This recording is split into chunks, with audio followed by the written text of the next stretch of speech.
रिबार्थ of immortal emperor की episode 24 के साथ हाजिर हूँ। तो फिर चलिए एक्सप्लेनेशन शुरू करते हैं। पिछले एपिसोड में हमने देखा था कि हमारा जियाओ चेन अपना एक डिसाइपल चुनने वाला है, इसलिए वो सभी का टेस्ट लेने वाला है। तो इस एपिसोड के शुरुआत में हम देखते हैं कि चैनफेंग एक फॉर्मेशन को तैयार करते हैं और उस फॉर्मेशन के अंदर सारे बच्चे होते हैं और इसी के साथ उन सभी के ऊपर बहुत ज़बरदस्त प्रेशर पड़ने लगता है, जिससे कई बच्चे तो बेहोश होने लगता है और कुछ बच्चे नीचे गिर पड़ता है। तो जियाओ चेन उन सभी को कहता है कि ये एक प्रेशर एंचेनमेंट है, तुम सभी को अपना वजन 20 गुना सहन करना होगा। अब असेसमेंट शुरू होता है। तो सभी बच्चे काफ़ी ज़्यादा कोशिश कर रहा होता है इस प्रेशर को सहन करने की। तो उन सभी को देखकर जियाओ चेन अपने मन में कहता है कि किसने सोचा होगा कि अभी भी कुछ लोग खड़े होंगे, नॉट बैड। तो चू तियान्सु को भी इस प्रेशर का फील होता है और लेकिन वो फिर भी खुश होता है और अपने मन में कहता है कि यंग एज से ही मैंने बहुत ही भारी वजन उठाने का ट्रेनिंग लिया है, इसलिए मेरे नज़र में 20 बार उठाना कुछ बड़ी बात नहीं है। तो उन सभी को देखकर ड्वान सिलियंग कहता है कि ऐसा लगता है कि अभी भी कुछ अच्छे लोग हैं। उनमें से एक चू तियान्सु है जो तियानियोन में हमारा एक बड़े मर्चेंट का बेटा है, मुझे लगता है कि इस बार वो जीतेगा। तो ये सुन के जियाओ चेन कहता है कि शायद नहीं, बस देखते रहो। तो ड्वान सिलियंग कहता है कि हाँ, इससे बेहतर कोई पर्सन नहीं हो सकता, ये पॉसिबल ही नहीं है। तो हमारा जियाओ चेन चू तियान्सु की तरफ देखता है और देखते हैं कि उसके पास से ब्लैक कलर का ऑरा निकल रहा है। ये देख के वो अपने मन में कहता है कि इस डिसाइपल के सोल में कुछ बुराइयां है, लेकिन उसके बगल वाले में जो डिसाइपल है उसके सोल में एक राइजिंग फायर है। यानी ये ली जिंगयोन की बात कर रहा है। और सॉरी, पिछले एपिसोड में मैंने इसका नाम गलत बोल दी थी, इसका नाम है ली जिंगयोन, मैं इसे ली कहूंगी। तो देखते हैं कि सभी लड़के एक एक करके नीचे गिर रहा होता है और बेहोश हो रहा होता है। तो चू तियान्सु सबको कहता है कि सब लोग बस गिव अप कर दो, ये डिसाइपल का टाइटल तो मेरा है। तभी देखते हैं कि उसके पीछे के लड़का भी गिर जाता है। ये देख के चू तियान्सु काफी ज्यादा खुश होता है और चिल्ला के कहता है कि ये मैं हूँ, मैं जीत गया। लेकिन तभी उसका नजर अपने पास में पड़ता है और देखते हैं कि ली वहाँ पर ली अभी तक सहन कर रहा होता है, यानी वो डटा है। तो ये देख के वो हैरानी से कहता है कि कैसे तुम अभी भी कॉन्शियसनेस में कैसे रह सकते हो। तो ली अपने घुटनों के बल बैठ जाता है, लेकिन तभी वो चू तियान्सु के कहता है कि ब्रदर, आपका मतलब क्या है? अब मैं तुम्हारी फेस को लूज करना अफोर्ड नहीं कर सकता, है ना? तो ये सुन के चू तियान्सु फोर्सफुली हंसते हुए कहता है कि गुड, वेरी गुड। और अपने मन में कहता है कि इस बेवकूफ लड़के का मसला क्या है? ऑलरेडी 2 घंटे बीत चुका है, लेकिन वह अभी तक बेहोश क्यों नहीं हुआ? मैं तुमसे नफरत करता हूँ, मेरा स्ट्रेंथ अब कम होने लगा है। और ऊपर से सब कुछ जियाओ चेन और पेट्रियस ड्वान भी देख रहा होता है। तो जियाओ चेन कहता है कि नाटक तो बस अभी शुरू होने वाला है। और ड्वान सिलियंग कहता है कि ये ली जिंगयोन तो इंटरेस्टिंग है, जो इतने लंबे टाइम तक वजन को सहन करने में सक्षम है। तो जियाओ चेन कहता है कि आप बस देखते रहिए, ये डिसाइपल सच में स्ट्रांग है। ये डिसाइपल किसी मुसीबत का सामना करते टाइम प्रॉब्लम पर जीत पाने के लिए अपने पिछले स्ट्रेंथ से भी ज्यादा प्रयास करता है। और देखते हैं कि ली के मुंह से तो अब खून भी निकलने लगता है।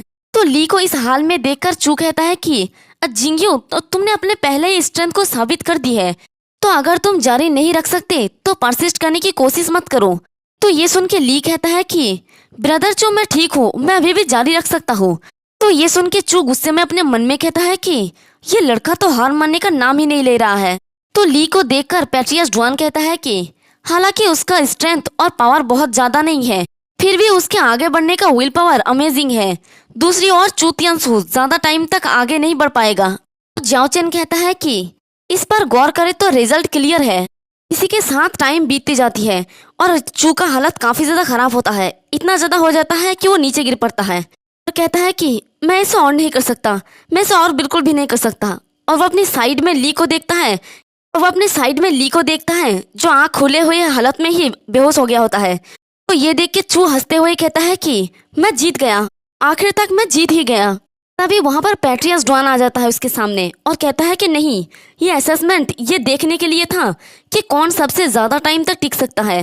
तो ये सुन के चू थोड़ा हैरान हो जाता है और कहता है कि क्या? तो पेट्रियस ड्वान कहता है कि जाहिर है जो पर्सन एंड तक डटा रहा वो दूसरा डिसाइपल था। और वो ली की तरफ पॉइंट करके कहता है कि इसलिए ये डिसाइपल जीता है। तो ये सुन के तो चू को जैसा मानो सदमा लग गया हो और कहता है कि नहीं, ये पॉसिबल नहीं हो सकता, नहीं, ये फेयर नहीं है, वो विनर कैसे हो सकता है? उसने अपना कॉन्शियसनेस खो दिया है, मैं वो पर्सन हूँ जो जीतने का हकदार है। तभी उसके पास जियाओ चेन भी आ जाता है और कहता है कि तुम्हारा दिमाग ठीक नहीं है और तुम में दृढ़ता नहीं है, इसलिए तुम मेरा डिसाइपल नहीं बन सकते। ये सुन के तो चू काफी ज्यादा हैरान हो जाता है और कहता है कि मैं आपसे विनती करता हूँ लॉर्ड, प्लीज प्लीज एक बार मुझे मौका दीजिए। मैं डेफिनेटली यहाँ सबसे बेस्ट पर्सन हूँ। वो डिसाइपल मुझसे अच्छा नहीं है। आप मुझे एक्सेप्ट क्यों नहीं कर रहे हैं, क्यों? वे डुआन सीलियांग गुस्से में चिल्ला के कहता है कि शट अप। तो ये सुन के चू काफी ज्यादा डर जाता है और डुआन सीलियांग कहता है कि मैंने डिसाइड कर लिया है, सिर्फ ली जिंगयून ही इस चैलेंज को पास किया है। इसलिए तभी जियाओचेन उसे रोक देता है और कहता है कि मैंने टेम्पररी असेसमेंट करने का डिसाइड किया है। ये सुन के चू खुश होकर कहता है कि क्या सच में? तो जियाओचेन वहां से जाते हुए कहता है कि करेक्ट, कल मैं 2 असेसमेंट करूंगा। अब सभी लोग वापस जाओ और थोड़ा रेस्ट करो। और हाँ, वो ली जिंगयून तुम्हारा दोस्त है ना? तो उसे वापस जाने में हेल्प करो।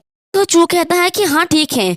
और वो गुस्से में ली की तरफ देख के अपने मन में कहता है कि घटिया लड़का, और वो उसे अपने कंधे के सहारा देके वहां से ले जाने लगता है। तो उसे देखकर डुआन सीलियांग कहता है कि ये तो। तभी जियाओचेन कहता है कि इस डिसाइपल का हार्ट प्योर नहीं है, लेकिन फिर भी उसे बचाया जा सकता है। अगर वो बदल सकता है और शुरुआत से शुरू कर सकता है तो मैं उसे एक मौका देने को तैयार हूँ। तो ये सुन के डुआन सीलियांग हैरानी से जियाओचेन की तरफ देखता है और घबरा के अपने मन में कहता है कि बिल्कुल नहीं लॉर्ड, ऐसा नहीं है। मैं अंदाजा नहीं लगा सकता। हमें डिसाइपल्स के डॉमिटरी का सीन दिखाया जाता है। वहाँ पर ली अपने बेड में लेटा होता है। तभी उसे होश आता है और वो अपने सर पे हाथ रख के कहता है कि सिट, मैं हार गया। तभी उसके साइड के बेड में चू बैठा होता है और वो कहता है कि क्या तुम उठ गए? तो बेचारा ली बहुत ही उदास होके कहता है कि ब्रदर चू, मैं ज्यादा टाइम तक टिक नहीं सका, सॉरी। लेकिन ब्रदर चू, तुम तो अंत तक टिके रहे है ना? तो चू कहता है कि हाँ ये सही है। तो ली कहता है कि डैम इट, जब मुझे अगला मौका मिलेगा तो मुझे उसमें सक्सेस होना ही होगा। तो उसकी बातों को सुनकर चू गुस्से में अपने मन में कहता है कि ये पर्सन कुछ भी ना समझने का दिखावा करता है, लेकिन उसके पास किसी से भी ज्यादा विल पावर है। वो ऑब्वियसली किंग ह्यूमन के डिसाइपल के रूप में मेरे साथ कॉम्पीट करना चाहता है।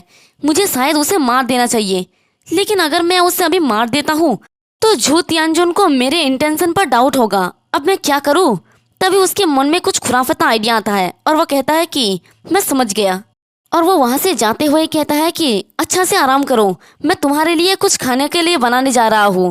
तो ली कहता है कि तो फिर ब्रदर चू, आपका शुक्रिया। तो चू उस रूम से बाहर आ जाता है और अपने मन में कहता है कि अगर वो कोमा में हो तो वो कल असेसमेंट के लिए नहीं जा सकेगा। झू तियानजुन का डिसाइपल तो सिर्फ मैं ही बन सकता हूँ। फिर हमें किंग ह्यूमन का चेम्बर का सीन दिखाया जाता है। वहाँ पर हमारा जियाओचेन बैठ के कल्टीवेट कर रहा होता है और अपने मन में कहता है कि एंशियंट क्विंचिंग बॉडी टेक्निक के 3rd लेवल पर ब्रेक थ्रू करने के लिए बहुत ही स्ट्रेंथ और एनर्जी की जरूरत होता है। ये अभी भी काफी नहीं है। और लिटिल बिस्ट भी उसके सर के ऊपर बैठकर कल्टीवेट कर रहा होता है। तो देखते हैं कि जियाओचेन के सामने बहुत सारे स्पिरिट स्टोन और बहुत सारा हर्ब्स वगैरह भी पड़ा होता है। तो जियाओचेन कहता है कि अब अगला है सारा नेचुरल ट्रेजर को जल्दी से कंज्यूम करना और अपने कल्टीवेशन बेस को मजबूत करना। इसी के साथ वो सारे ट्रेजर को अपने अंदर कंज्यूम करने लगता है। और बेचारा डुआन सीलियांग तो ट्रेजरी रूम में बैठकर रो रहा होता है फूट फूट के, क्योंकि जियाओचेन ने सारे ट्रेजरी एकदम पूरा खाली कर दिया होता है। तो डुआन सीलियांग रोते हुए कहता है कि सैकड़ों वर्षों से किंग ह्यूमन के खजाना सब चला गया, सब चला गया। और जियाओचेन का सीन देखते हैं, सारे ट्रेजर्स को एब्जॉर्व कर लिया होता है। साथ ही उसका इंटरनल स्पेस का सीन दिखाया जाता है, जहाँ पर छोटा जियाओचेन जो होता है, यानी उसका सोल होगा शायद, तो वो भी धीरे धीरे मजबूत हो रहा होता है। इसी के साथ जियाओचेन अपनी आंखों को खोलता है और कहता है कि ओह, किंग ह्यूमन कितना गरीब है। इन सब चीजों से मेरा कल्टीवेशन थोड़ा सा ही बड़ा है। ऐसा लगता है कि मुझे सफाई करने के लिए बाहर जाना पड़ेगा। और वो चिल्ला के डुआन सीलियांग को बुलाता है। तो आवाज सुनते ही डुआन सीलियांग एक अच्छे बच्चे की तरह जल्दी से आ जाता है और कहता है कि माय लॉर्ड, क्या कुछ ऐसा है जो आपको चाहिए? और वो अपने आसपास देखता है जहाँ पर एक भी ट्रेजर नहीं बचा होता है। तो ये देख के तो बेचारा डुआन सीलियांग कहता है कि सब चले गया लॉर्ड आप। तभी जियाओचेन कहता है कि तुम भी बहुत गरीब हो, ये नेशनल ट्रेजर्स मेरा यूज के लिए काफी नहीं है। नीचे जाओ और आसपास के सभी खजाना इकट्ठा करो ताकि मैं उसका यूज कर सकूं। तो डुआन सीलियांग कहता है कि हाँ मैं समझ गया, ये सही है माय लॉर्ड। वैसे तियानयुन के आसपास एक लेजेंड चल रहा है, उसमें आपका हेल्प करने का पोटेंशियल है। तो ये सुन के जियाओचेन कहता है कि अच्छा ऐसा है क्या?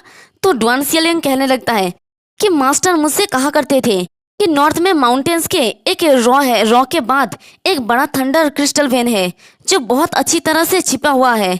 लेकिन ऐसा भी लगता है कि इसका कई बीस्ट गार्ड कर रहा है।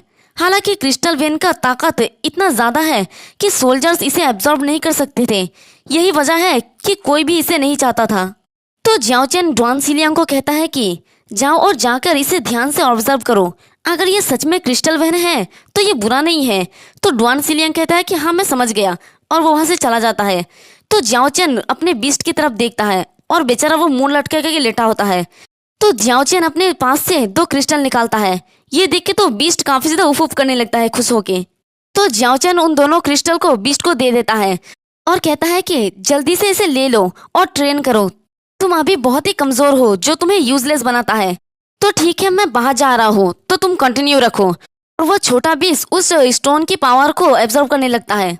तो जियाओ चेन चलते चलते एक घर के पास रुकता है और अपने सामने की घर को देखकर कहता है कि ये डेफिनेटली वो जगह होगा जहाँ पर न्यू डिसाइपल रहता है। मैं वहाँ पर जाऊंगा और एक बार देखूंगा। तो मैं एडवांस में बता दूं कि हमारा जियाओ चेन ली और चू को देखने वाला है कि वो लोग कैसा कर रहा है। इसी के साथ हमारा ये वाला एपिसोड भी खत्म होता है। नेक्स्ट एपिसोड में देखेंगे कि हमारा जियाओ चेन आखिर क्या टेस्ट लेता है उन दोनों का। एक्सप्लेनेशन पसंद आई तो कमेंट करके ज़रूर बताना। वीडियो को लाइक और चैनल को सब्सक्राइब कर देना। शुक्रिया।